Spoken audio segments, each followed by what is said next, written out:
for sure. It's a place that I need to be is here and sing a new song in the rain. Sing a new song till the drops coming down. And sing a new song where you are. Sing a new song where the sky meets the ground. Sing a new song where the sky meets the ground.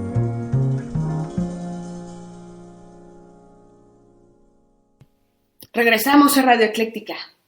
Estábamos hablando de esa especie de circo romano que es el fútbol americano, en donde unos apuestan, otros ven cómo se golpean y a las mujeres en ropa interior.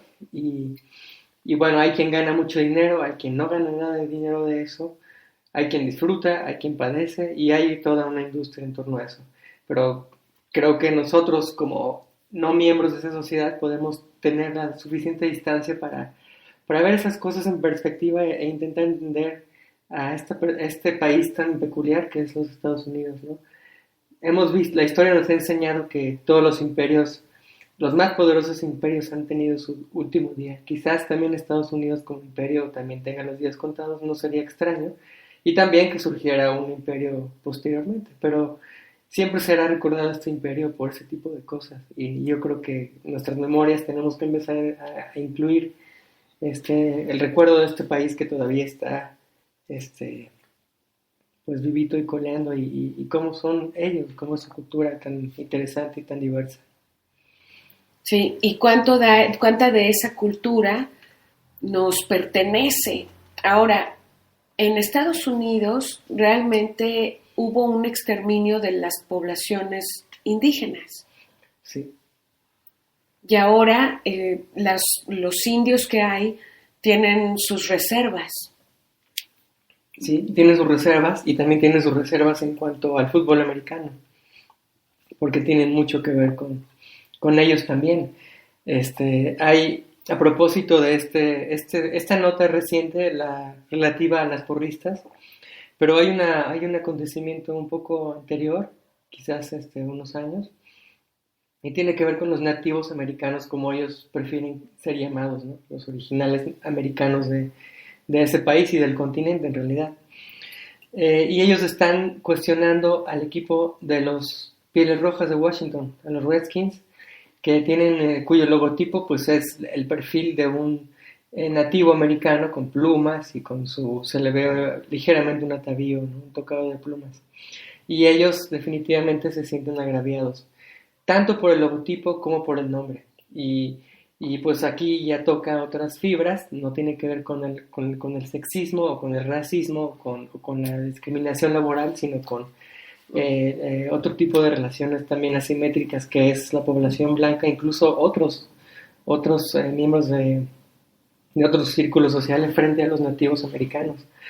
Resulta que los nativos americanos argumentan en un movimiento muy interesante civil y de militancia que tiene el eslogan de "No soy tu mascota", y se refiere justamente al hecho de que cuando hay partidos de fútbol de los Redskins, los aficionados, normalmente blancos o negros, llegan con sus plumas, con su pintura de guerra, con sus lanzas, con sus flechas, para celebrar a su equipo, como si los aficionados de los Pumas llegaran vestidos de pumitas. Bueno, ellos llegan vestidos de indio, o de indio americano, y entonces esto es lo que definitivamente resulta chocante, ¿no? Y claro, uno puede imaginarse a una especie de Dr. Simi, pero en forma de Redskin. Entonces, no se oponen en principio a que se les utilice a sus culturas tradicionales, a su historia, a su identidad como nativos americanos, que se utilicen como un logotipo, que es lo que finalmente está en juego. Y por otro lado, el nombre mismo de los Pieles Rojas. Ellos argumentan que los Pieles Rojas es una expresión que surgió de una práctica bastante sádica consistente en arrancar el cuero cabelludo de los nativos y llevarlos para que porque el rey había puesto un precio literalmente por las cabezas, ¿no? Y entonces los exploradores y los bandoleros y quien quería sacar dinero tenía que buscar indios y quitarles el cuero cabelludo. Y de ahí salió el término de redskin, de piel roja, ¿no? Sin embargo, esto ya ha llegado a otros terrenos. El dueño de los Redskins ha dicho que definitivamente no es peyorativo el uso de tanto el nombre como el logotipo, y no lo va a dejar de usar, por supuesto. Y además dice que ese nombre de hecho honra a los nativos americanos más que denigrarlos. Él ha mandado a hacer un estudio, se ha basado en estudios que algún historiador por ahí hizo recientemente, y él dice que piel roja era una manera en la que ellos, los nativos americanos, entre sí mismos se llamaban, ¿no? Un poco para aludir quizás a la piel, al color, al tono de piel que suele ser a veces como tostado o dorado, y que no es de ninguna manera peyorativo, sino que realmente es un modo de hacer reverencia al pasado nativo americano. Y ese es un problema que hay tanto en el fútbol americano como en el béisbol. Están los Bravos de Atlanta, quienes también tienen una caricatura de un indio con una sola pluma.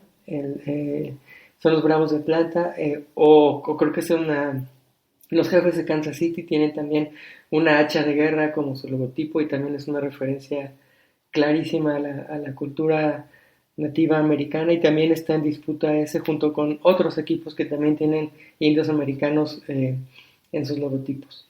Mira, esto está por confirmarse, pero aquí tenemos los logos que han sido parte de los Redskins de Washington, y estamos en una página que se llama Sports Logos, y aquí viene de National Football League Logos, y en este caso está Washington Redskins, y siempre tuvieron el perfil de un nativo americano, pero en 1965 fue una flechita con una pluma, y para 1970-71 utilizaron la R y las dos plumas, pero ya para 1972 les valió y regresaron a lo de siempre.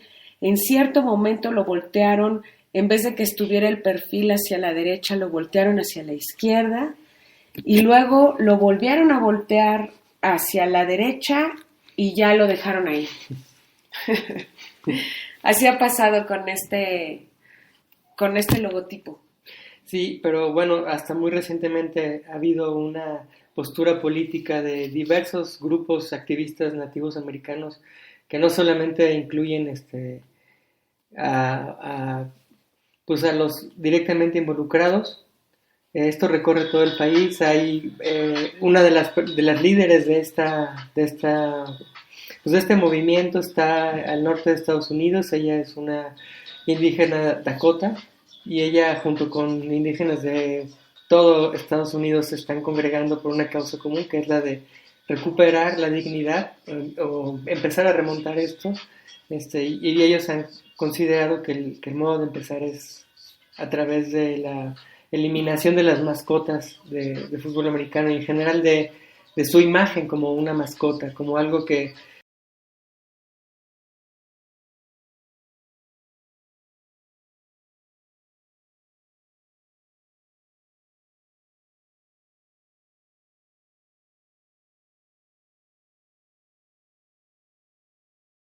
y pues se indignaron porque eso es usar algunos elementos de su cultura más distintivos y tradicionales con fines comerciales y de la moda, ¿no? Entonces no les parece que se estén usando su cultura material, que también tiene su lado, para pasársela bien. Les parece que no, pero esta conciencia política se ha adquirido apenas recientemente. Es interesante, ya hay activismo nativo americano,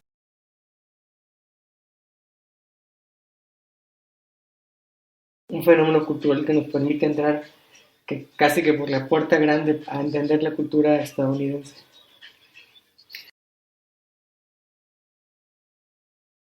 Tienes que decirnos, por favor, sobre Konin. Yo voy a ir a Querétaro hoy en la tarde y voy a pasar por ahí por la estatua, pero tú tienes algo que decir sobre este monumento. Sí, a propósito de los Redskins y de los nativos americanos, resulta que, Connie, cuando ustedes, si es que ustedes han ido a Querétaro, pues justo llegando, antes de llegar a Querétaro está un gran monumento a Conin, que fue un indígena otomí, que se considera el fundador de la ciudad de Querétaro, un fundador indígena, que de hecho fundó previamente a la ciudad de Querétaro lo que se llamó un pueblo de indios que consistía, o de indígenas, que consistía en agrupar a grupos de personas indígenas dispersos, concentrarlos en un solo sitio y geográficamente poder controlar el pago de tributo y la evangelización, que fue lo más importante una vez iniciada la conquista. Entonces, este personaje, Conin, es interesante que haya sido representado de esa manera monumental, literalmente, a la entrada de Querétaro, por ser el fundador de esta ciudad de Querétaro. Pero un poco a diferencia de lo que pasaría con los nativos americanos activistas que están tratando de quitar a las mascotas del fútbol americano, pues Conin fue un indígena otomí, como decía, que más bien contribuyó a la evangelización y a la colonización, a fin de cuentas. Él, su familia había huido del centro de la Gran Tenochtitlán cuando esta pues ya era inevitable la dominación militar. Muchos huyeron y unos de ellos fueron los familiares de Conin y llegaron a un sitio que ahora ocupa la ciudad de Querétaro y ahí se establecieron en este pueblo de indios. Posteriormente llegaron los conquistadores hasta Querétaro y Conin, se supone, cuenta la historia que pues aprendió el español, era un poco intérprete, un poco mediador y ayudó no solamente a la evangelización y a que el pueblo se sometiera, sino en particular a someter a los chichimecas, que eran, como ya lo habíamos dicho por ahí, tribus nómadas bastante guerreras y guerrosas, y entonces no había modo de controlarlos. Al parecer Conin contribuyó con los conquistadores para aplacar a estos personajes y entonces pues ya dar paso definitivamente a la evangelización. Entonces quizás por eso se le ha plantado semejante monumento a la entrada de Querétaro. Quizás si hubiera hecho una labor contraria, a lo mejor no hubiera sido objeto de ningún monumento, por supuesto. Este monumento, el escultor, el autor de esto se llama Víctor Gutiérrez, mexicano, de la Ciudad de México, y él ha hecho varias esculturas, no solamente esta de Conin. De hecho, él se ha encargado de hacer esculturas de otros indígenas con atuendos que más bien quieren hacernos pensar en un pasado prehispánico.